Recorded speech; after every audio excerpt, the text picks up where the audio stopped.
Spoštovane vztrajnice, spoštovani vztrajniki, skupaj ponosno zapojmo slovensko in evropsko himno.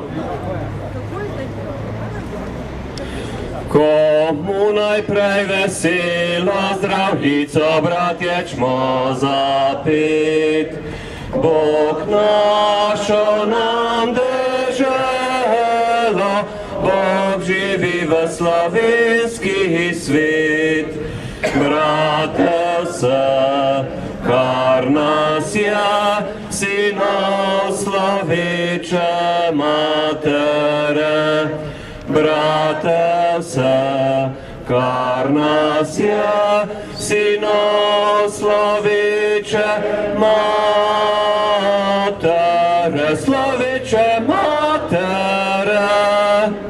Živi naj vsi narodi, ki hrepeni dočaka dan, da kodar sonce hodi, prepiri sveta bo pregnan.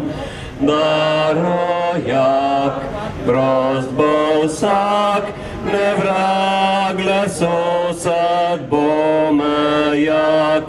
Da rojak prost bo vsak, ne vragle sosed bo, ne vragle sosed bo mejak.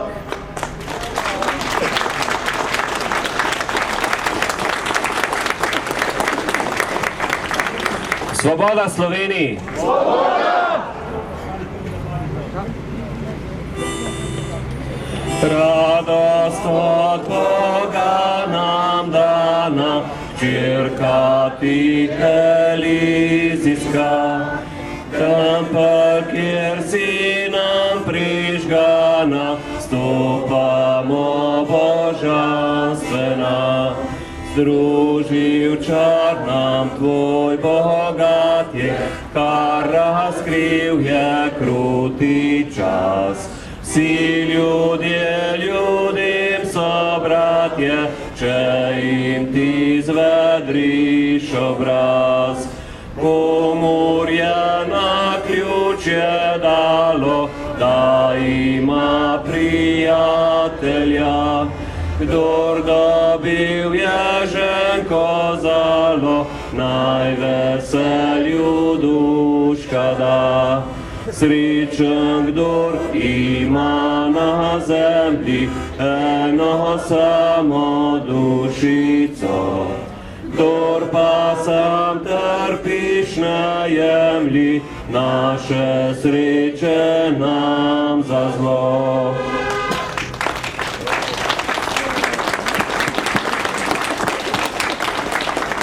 Svoboda Sloveniji! Svoboda! Svoboda Sloveniji! Svoboda! Svoboda Sloveniji! Lepo pozdravljeni, drage prijateljice in prijatelji resnice, pravice, demokracije in države vladavine prava.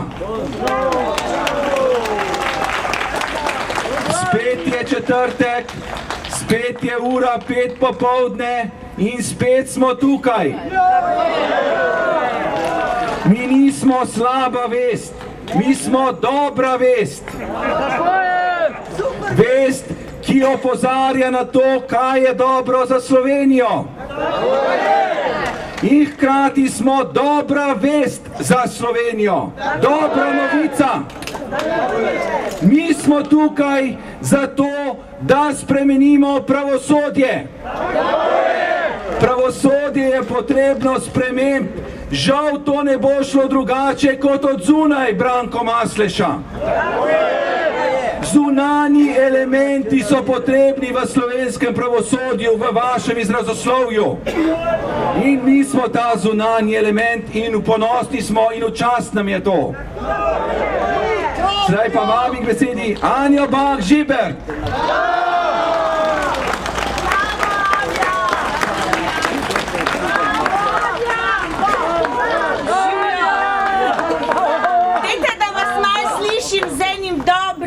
Enim dobrim sporočilom, tega, ko vsak teden znova in znova ponavljate, katero je najmočnejše. Lustracija! Lustracija! Lustracija! Lustracija! Lustracija! Lustracija! Lustracija! Bravo! Ne nas dobro slišijo, če res še delajo ob tej uri.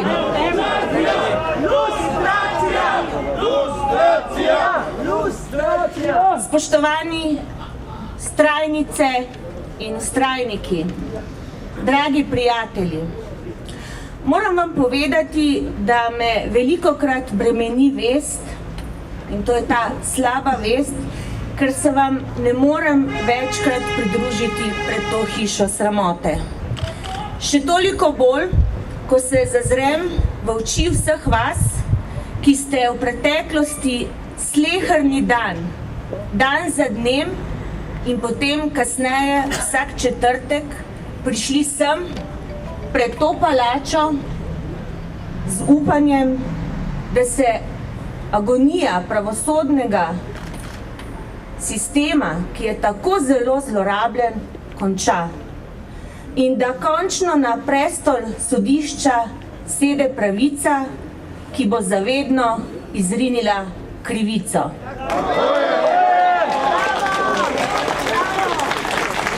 V primežu migrantske krize, katero v Sloveniji zaradi nesposobnosti vlade rešujemo žal prepočasi in prav mencavo, morda celo načrtno, se na drugi strani dogajajo velike packarije, ki ne bodo ostale brez negativnih posledic. Dogajajo se menjave na ključnih mestih državi, postavljajo se kadri, ki bodo poskrbeli, da v Sloveniji še dolgo časa ne bomo išli iz primeža lobijev, ki to državo izžemajo in pritiskajo k tlom. Naj spomnim,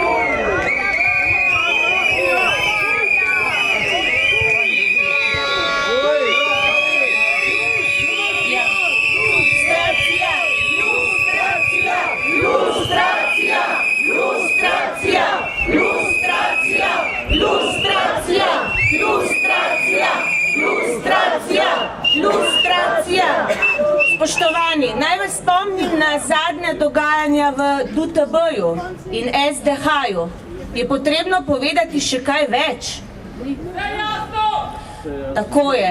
In prav tako brezkompromisno skrbijo, seveda na podlagi njihovih znanih, moralnih in etičnih merilih, tudi na ključne kadrovske odločitve, ko gre za področje sodstva. Ena takšnih odločitev se nam v Državnem zboru obeta v naslednjih dneh. Govorimo o kandidatih za novega slovenskega sodnika na Evropskem sodišču za človekove pravice. V postopku imenovanja kandidatov predsednik države, Borut Pahor, Državnemu zboru predlaga 4 kandidate. Tako se je odločil. Izmed njih mora sedaj Državni zbor z veliko večino v Štrasburg poslati 3 kandidate.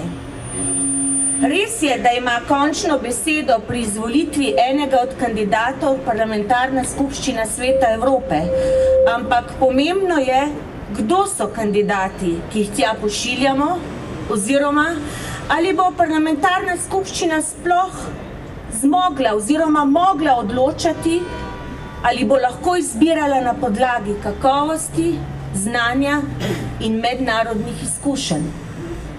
Sprašujemo se, ali bo lahko. Dovolite, da nekaj povem o teh kandidatih. Javnosti manj znano ime je gotovo pravnica dr. Nina Peršak. Med predlaganimi kandidati je tudi odvetnik dr. Marko Bošnjak.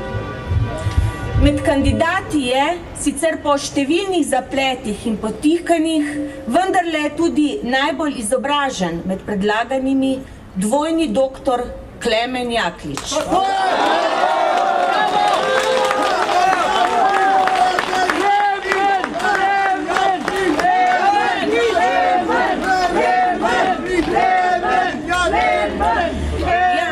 Naj vam za primerjavo povem zgolj podatek, da je dvojni doktor Klemen Jaklič ob svoji kandidaturi predložil dobesedno za celo knjigo dokazil o svoji primernosti, medtem ko so vsi ostali predložili le nekaj strani. Oziroma, vsi ostali skupaj niso predložili niti pol toliko dokumentov, materijala, kot ga je predložil dvojni doktor Jaklič.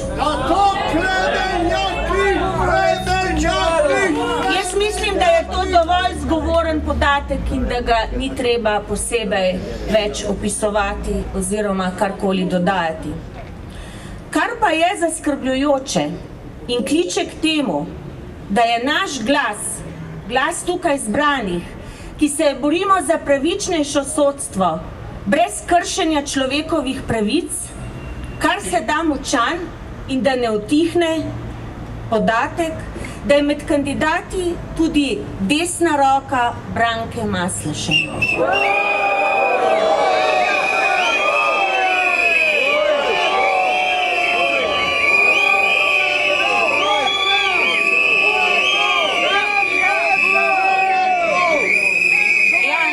Spoštovani, govorim o Nini Bedeto.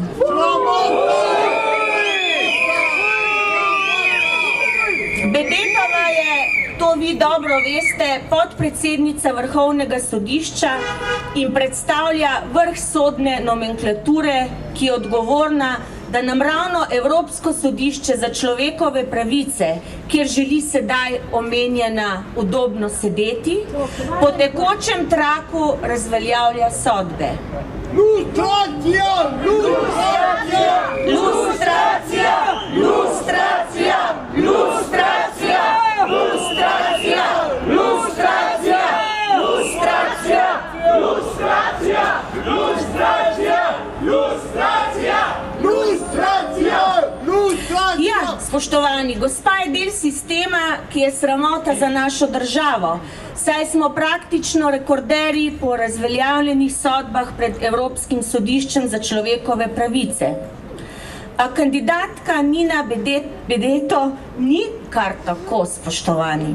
Ne, ni kar tako. Podporo ima namreč tam, kjer se vlečejo vse niti v državi. Pri tistemu gospodu, ki so mu drugi napisali knjigo, ker je sam ni sposoben napisati.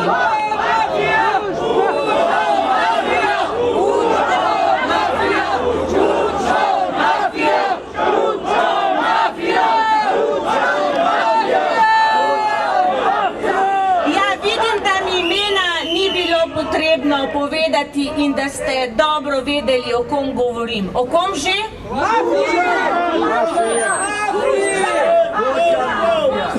Res je. Naj vas tudi spomnim, da je omenjena gospa Bedetova, ja?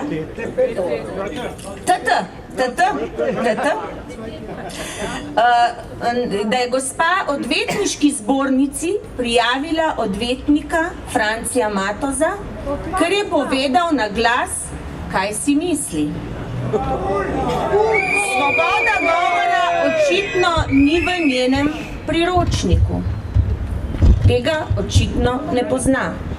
Skratka, je sicer tudi dobra prijateljica Katarine Kresal, znana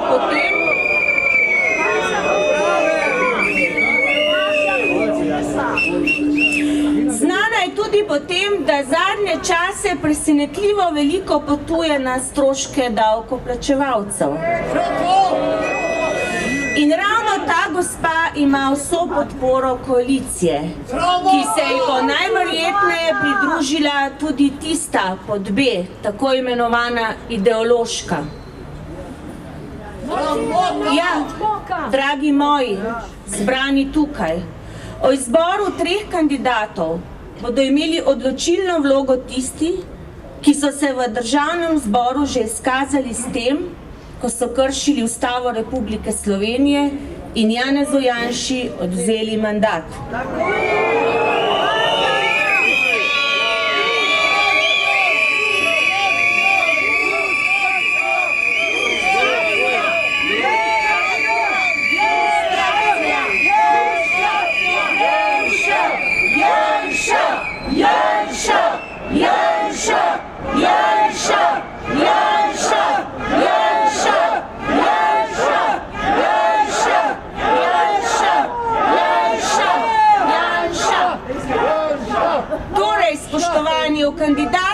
sodnika Evropskega sodišča za človekove pravice bodo odločali tisti, ki so v Državnem zboru brezkompromisno kršili človekove pravice.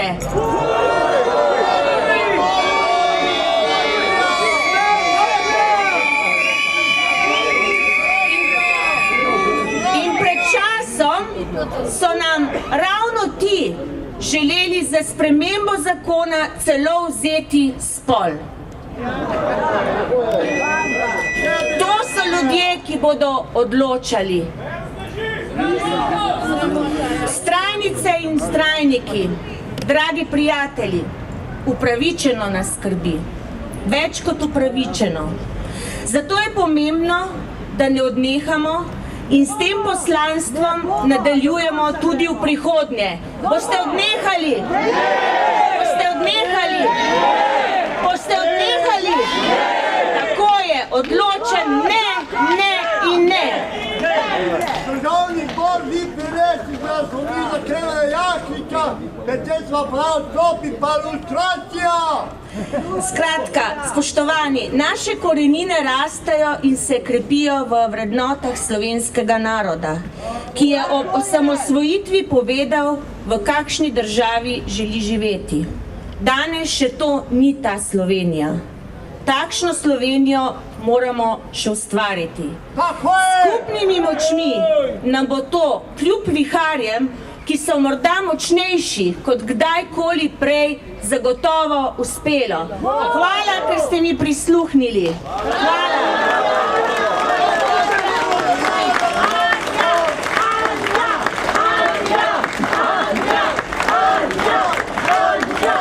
Hvala lepa, Anja. Smo sredi enega najpomembnejših zgodovinskih procesov v zadnjih 70 letih v Sloveniji, nastajanja novih medijev. Danes mi je v veliko čast, da lahko predstavim enega od sodelavcev nastajajočega novega radia, Samo Glavan.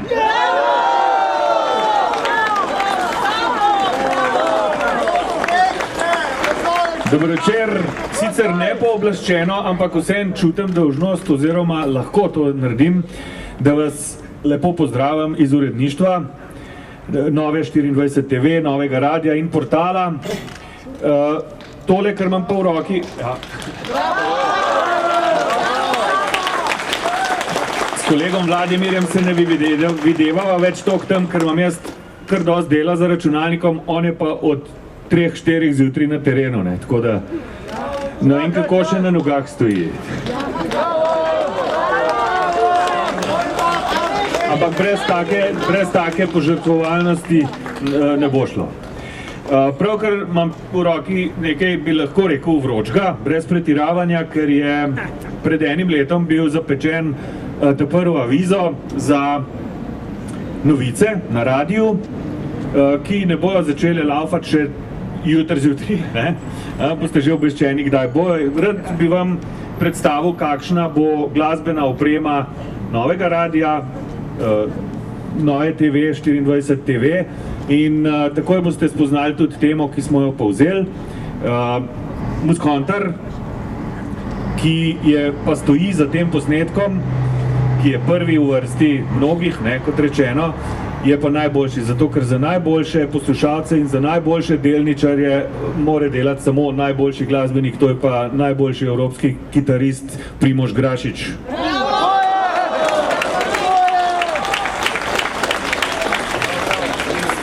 Zdaj se bom tele malo v temo umaknil, zato ker je tam kabel, ki je malo kratek. In spet pričakujem malo tehničnih težav in vaš potrpljenje. Prosmejte od Nove 24!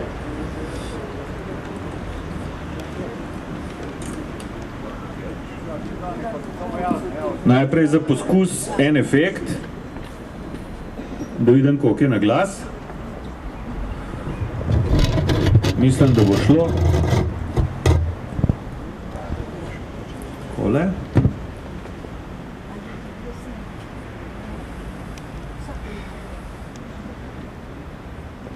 To je nekaj, ni čisto, no dobro, vse smo korajžni, ne? Ja.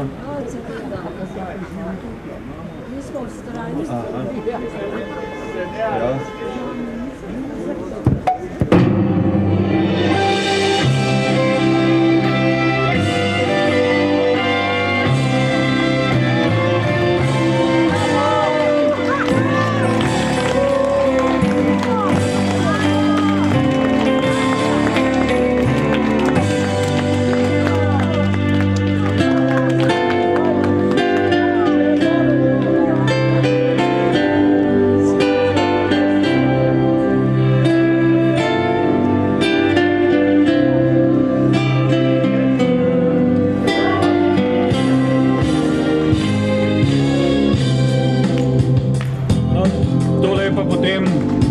Glasbena podlaga za naprej, tukaj noter se bo brali novice, naprimer, pa še tudi kakšne druge prispevke. In glede na to, da imam tle še en posnetek, ga bom poskusil zavrteti, je pa vzorček ene take novic.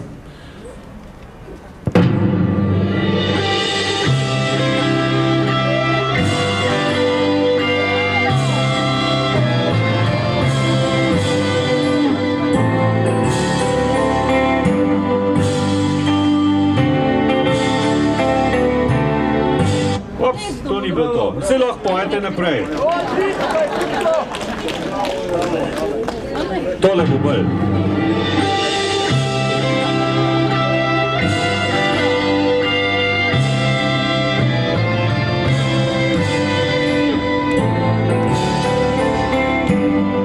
Prvi v službi resnice. Novi radio. Dejstva. Od ultimatov ostal na meji le en hrvaški policist s fotoaparatom. NSI stopa v referendumsko kampanjo samostojno.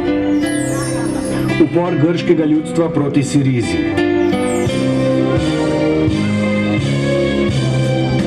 Spoštovani vztrajniki, namesto prvih poročil na novem radiju je tole posnetek, ki ga lahko ekskluzivno seveda poslušate samo vi. Tukaj pred hišo sramote, pred vrhovnim sodiščem.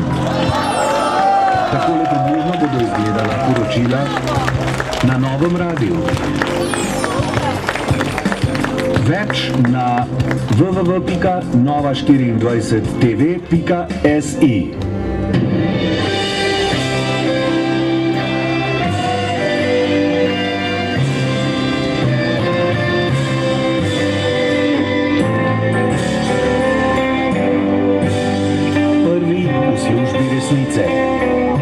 Novi radio.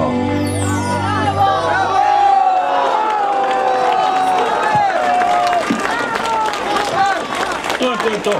Tale glasba nas bo spremljala od takrat naprej, ko se bo začelo vse skupaj. In vi boste tudi prvi izvedeli od kdaj naprej. Ker bom prišel takrat povedal. Hvala lepa.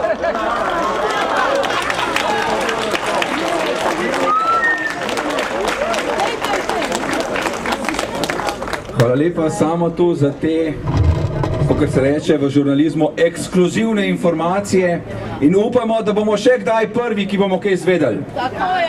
Sedaj pa vabim k besedi Francija Donka. Bravo, Franci! Bravo!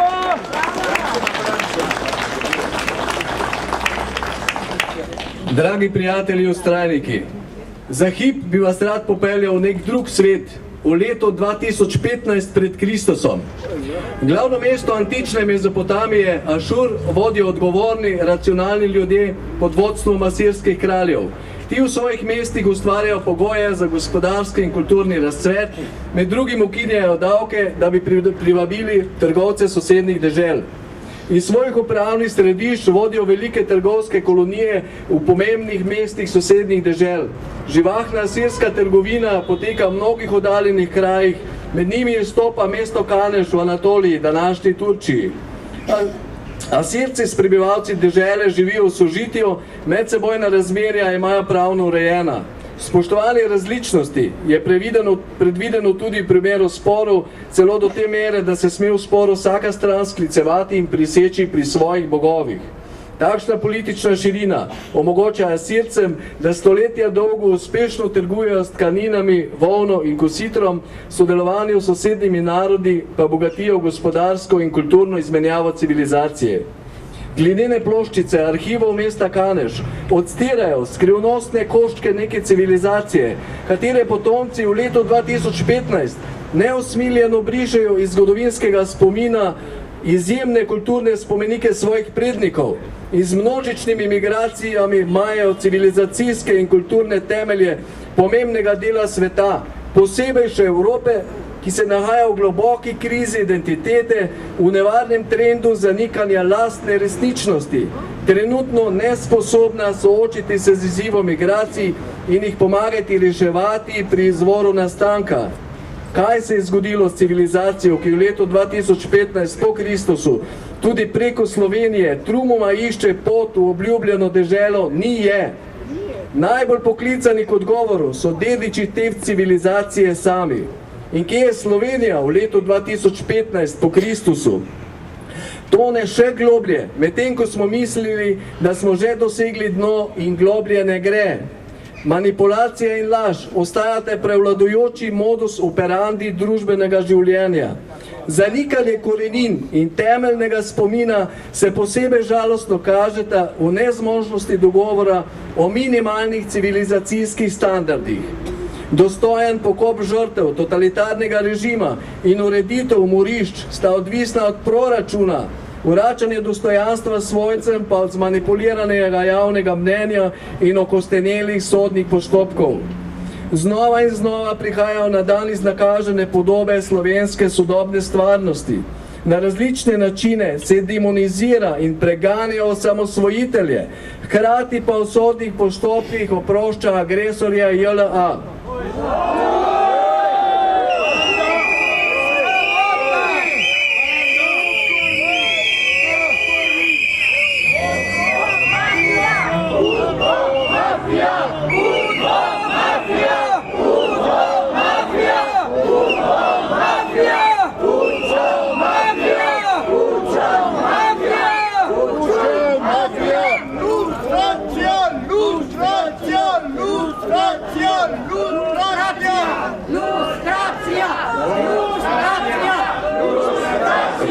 Jo bomo omenili.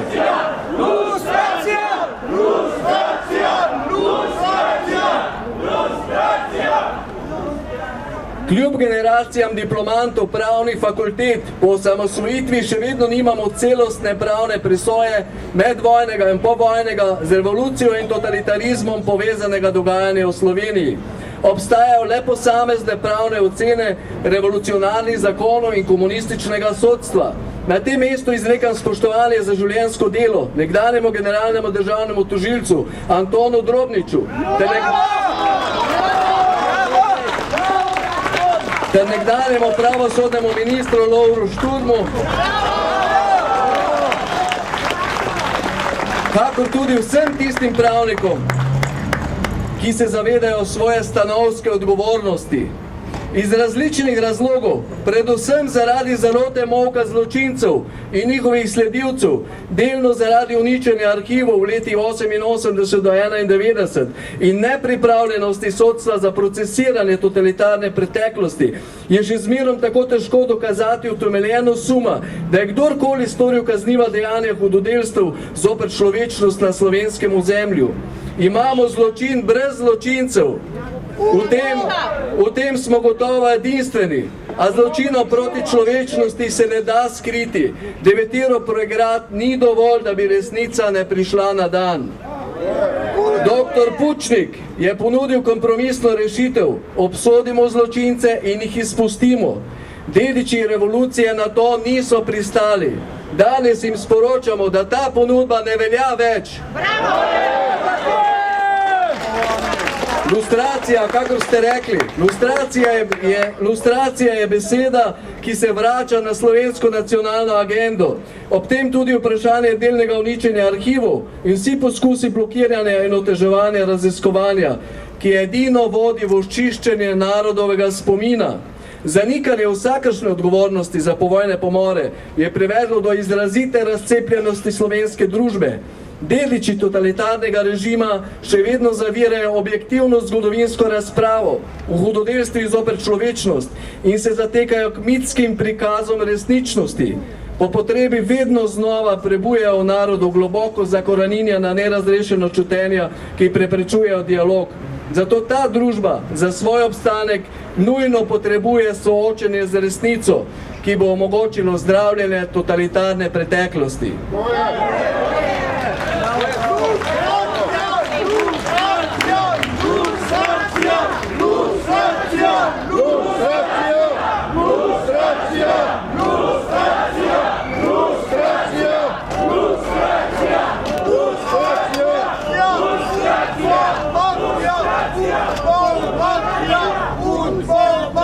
Ob tem, dragi prijatelji, se samo po sebi postavi vprašanje, zakaj morajo skrivati svoja dejanja? Zakaj ohranjati mite brez madežne NOB, ki naj bi nas edina osvobodila? Prirejati orgije na krajih revolucionarnega zločina, kot so na primer Dražgoše?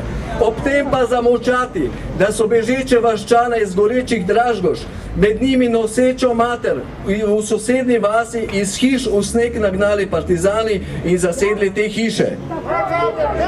Morajo opevati human odnos do ranjenih v bolnici Franji, medtem ko so ranjence iz Turnjaka neusmiljeno poklali in zmetali v brezno pri Konfinu, med njimi v nasprotju ženevsko deklaracijo tudi zdravnika dr. Kožuha.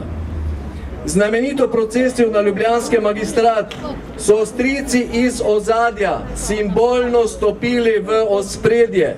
Pokazali so, da se počutijo dovolj močne za odprto soočenje z izvorno demokratičnim delom družbe.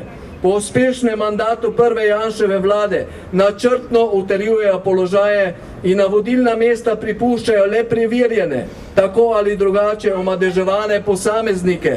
Še danes so na svojih položajih pravosodni minister Klemenčič v času najema prostorov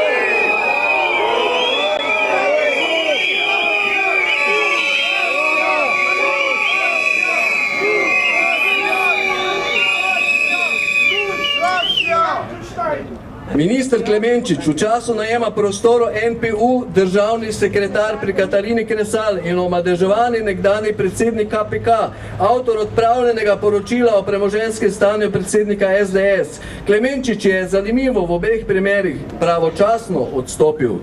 Na položaju je še vedno tudi tepihovalec Masleša, umazan z vlogo.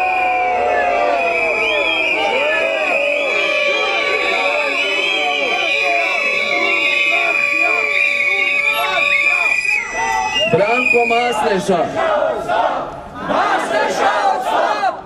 Masleša odstop! Masleša odstop! Masleša odstop! Masleša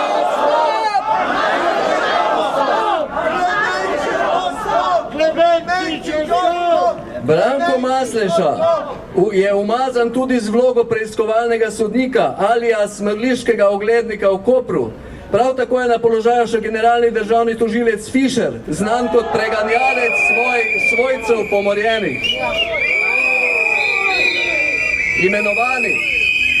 Imenovani predstavljajo le vrh ledene gore, ki nam pove, da imamo v vrhovih sodne veje oblasti mladi demokraciji nevarne, spoštovanju človekovih pravic pa skrajno nenaklonjene ljudi.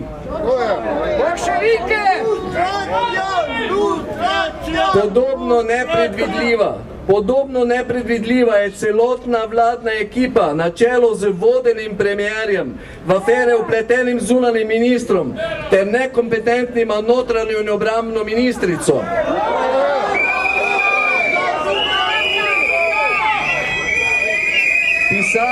Pisatelj Alojz Strebula v enem svojih kredov ugotavlja, da Slovenija v vsej zgodovini ni imela toliko diplomirancev, magistrov, doktorjev, pa hkrati tako malo resničnih intelektualcev.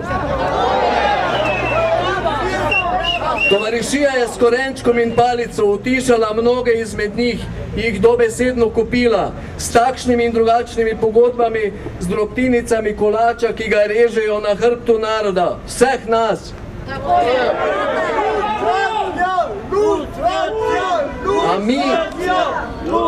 A mi jim z tega mesta sporočamo, nas ne morete kupiti. Ne morete nas prestrašiti. In ne pustimo se utišati.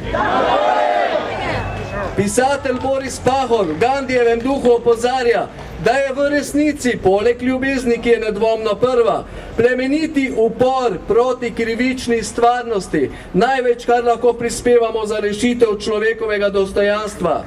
Dragi vztrajniki, člani novega demosa, kakor so zgoraj navedeni, zaradi svojih ravnanj in izrekanj prepoznani kot del sodobnega slovenskega problema, tako smo mi svojo demokratično, v dobre spremembe naravnano držo, del rešitve.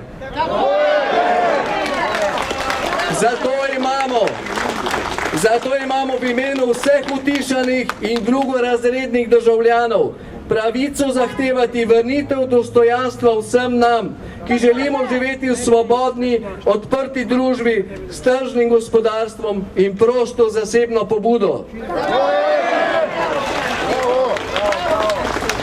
Zato zahtevamo obsodbo vseh zločinov zoper človečnost in popravo krivic, sprejem resolucije o evropski zavesti in totalitarizmu, sodelovanje v projektu Justice, Evropske platforme spomina in vesti, na ravni civilne družbe pa ustanovitev etičnega razsodišča po vzoru Hrvaške.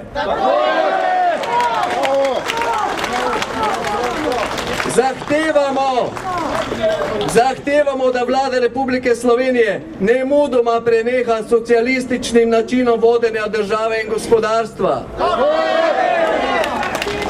Zahtevamo, da vlada Republike Slovenije takoj prekine prakso ideološke monopolizacije šolskega sistema, posebej zgodovine, za kar še vedno skrbi nekdanji strokovno-politični delavec zgodovinske komisije pri Centralnem komiteju Zveze komunistov Slovenije, sedaj redni profesor sodobne zgodovine Božo Repeš.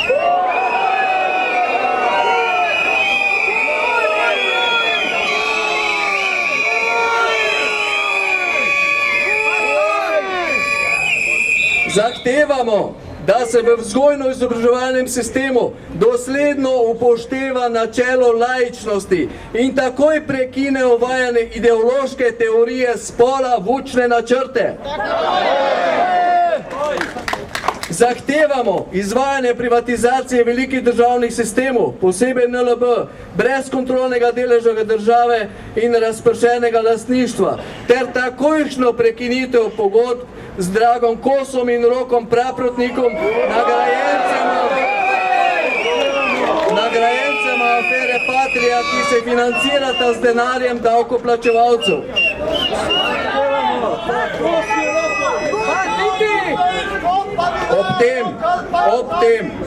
Ob tem zahtevamo od ustreznih organov oceno posredne in neposredne odgovornosti vplivnih politikov in kvazi-ekonomistov, zagovornikov nacionalnega interesa, posebej še Milana Kučana in Jožeta Mencingerja.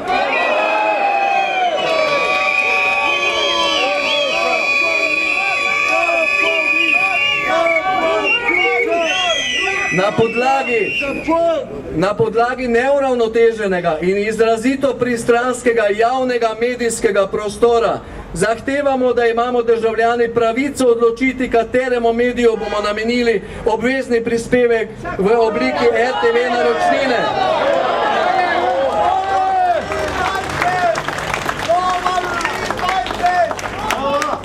Zahtevamo tudi konec vsega javnega financiranja skrajnih levičarskih in protidružinskih organizacij in glasil.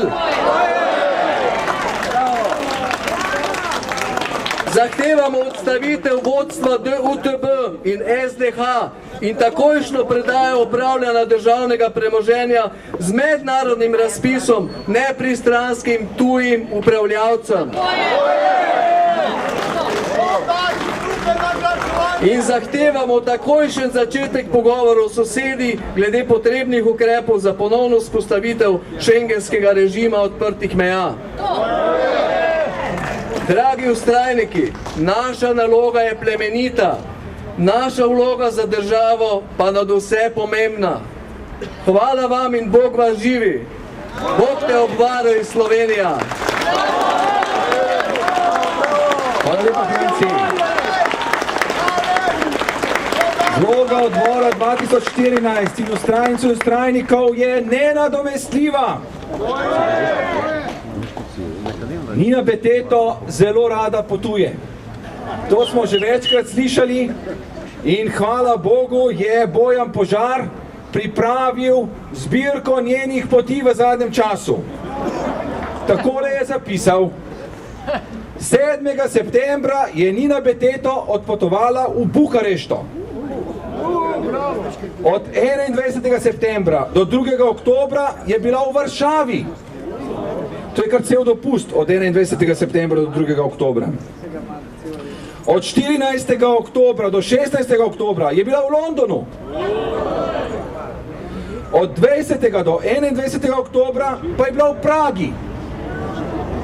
Človek bi rekel, nič narobe, če človek potuje, če si to lahko privošči. Ampak ona si je to privoščila na davkoplačevalske bremena.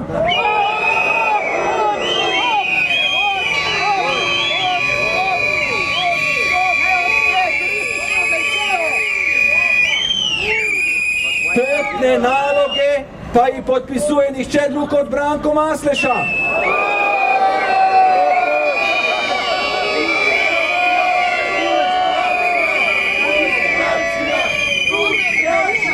Tako že pravijo, da roka roko umije, a ne? Pa tudi, da vrana vrani oči ne izkljuje. Zato smo potrebni mi. Zato je potreben odbor 2014, pa ne da bomo kljuvali kakršnekoli oči, ampak zato, da bomo povedali resnico. Da bomo povedali tisto, kar mora slovenska javnost izvedeti.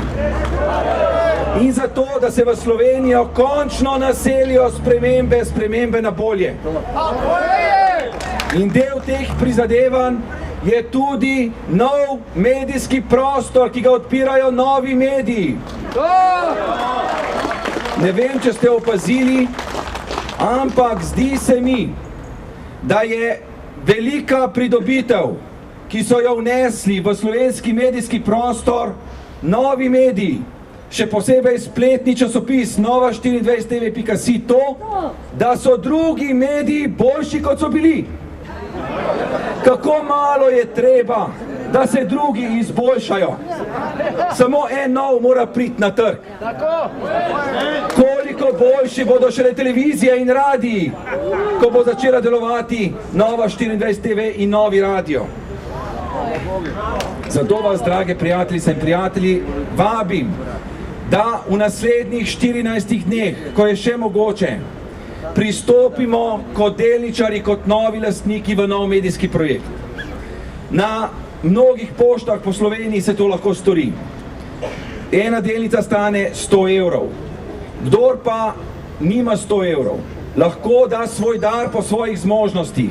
Predvsem pa vsi lepo naprošeni, da molimo in naklanjamo dobre misli temu novemu projektu. To je izjemnega pomena, da se ustvari dobro vzdušje, v katerem bomo skupaj ustvarjali in brali, gledali in poslušali nove medije.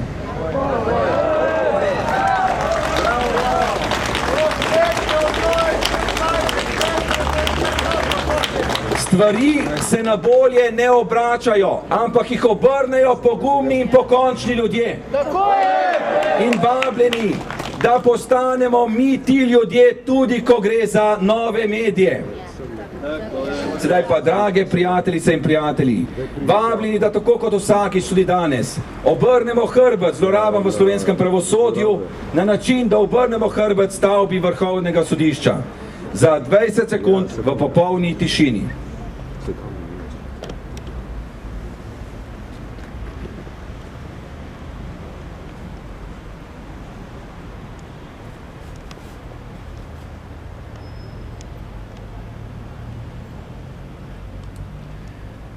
Hvala lepa. Mirno, kulturno in dostojanstveno smo izrazili naše nasprotovanje zlorabam v slovenskem pravosodju in hkrati našo trdno odločenost, da bomo naredili vse, kar je v naši moči, da bomo slovensko pravosodje lahko čim prej spoštovali. Ne pa tako, kot si predstavljajo Branko Masleša, Nino Beteto in Zvonko Fišer, da bi se jih morali bati. Zdaj pa je za dva stavka prosila Toda. Toda je danes zelo lepo zrihla, se je vedno lepo, ampak danes pa še posebej.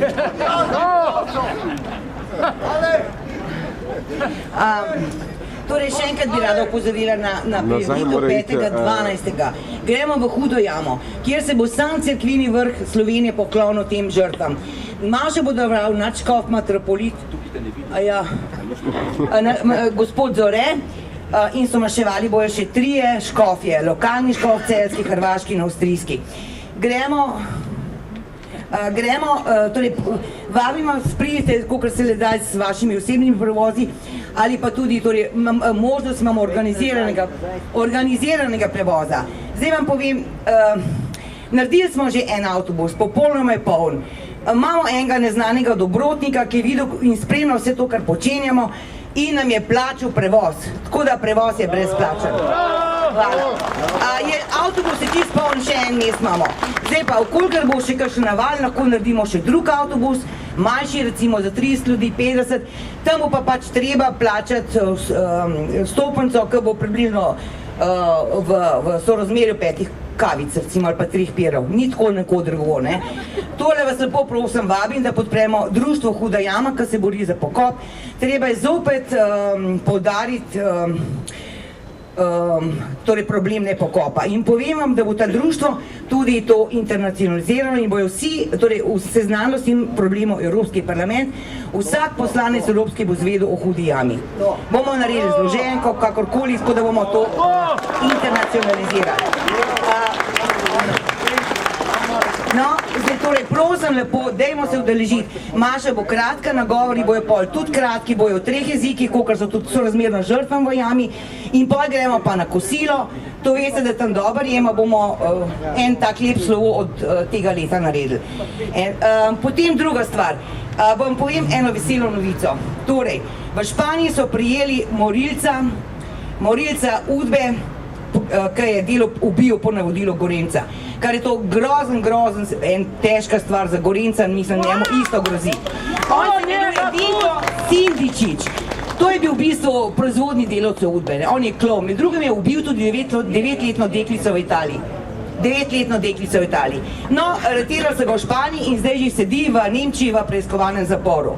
Zdaj, ker nemški zapori sodijo ne glede na zdravstveno stanje človeka, pripeljajo ga na cevkah, na vozičku, na pojsli, kakorkoli, glavno, da ni mrtev, ne, mrtvih ne pripeljajo. Torej bo tudi Gorenc moral biti izročen oziroma pripeljan, priveden na to sodišče. Slovenska policija ga mora izročiti na meji 13.12.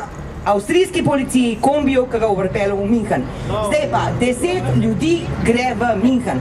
Jaz sem govorila z eno vrhovno sodnico in mi je rekla, prav, kar pa je te razturite. In mi gremo.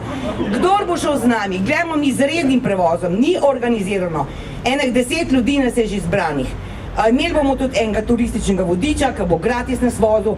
To je en fant, ki je bil 40 let v Nemčiji, tukaj med vami je, ne, se je javil. 20 let je živel v Münchnu, on ve vse za gostilne in bomo tam lepo čepeli. Vmes gremo pa na sojenje javno, ali gremo v dvorano, ali pa sam ven z zastavami in tako da upozorimo na ta problem. Takrat bo mogel Gorenc odgovarjati in to ob enih. Če bi še kdo hodil jeti, torej bo naporni izlet, bomo šli po noci peljemo nazaj in kaj, ne, en dan bomo preživeli to enem pred božičnem času v Münchnu bo lep, je naporen, ampak ok, kdor bi šel z nami, lahko gre. Cena stane 51 €, povratna karta Saminke, torej organizira naša Marička, torej če ne poznate Maričke, meni rečete, ona je tudi pripravljena vam je kupiti karto, ker je treba 2 € dati za rezervacijo, ne? Tako da bomo vsi na istem busu. Bus bo šel ob 2 po noč v München. Pridemo zjutraj, pa imamo pa prosto, ne? Olimpiš plac, tako naprej, ja? Boš šel, boš naredil nam. Torej, tam je fant je pa turistični vodič. Nas bo gratis vozil okoli. Torej, evo, to je to. To so zadnji izleti, ki jih bomo naredili letos. Potem pa drugo leto se priporočam. Pliberk in tako naprej. Ne, hvala lepa. To, da sem te prosim, da se tukaj nekam spredaj postaviš, da ljudje, ki bodo želeli se prijaviti, da te bodo našli. Sedaj pa, Ciril. tvoja pesem, naša pesem, tukaj smo za našo pesem. Zapojmo domovini, zapojmo ji prav vsi, iz src slovenskih src, naj pesem zazveni. Čas je za Slovenijo, domovino ljubljeno, pevce izpod Triglava, celi svet pozna. Zapojmo domovini, zapojmo ji prav vsi, iz src slovenskih src, naj pesem zazveni. Hvala lepa. Se vidimo naslednji četrtek ob 17. uri, ko bodo spet zagorele luči na našem odru pred sodiščem. Srečno!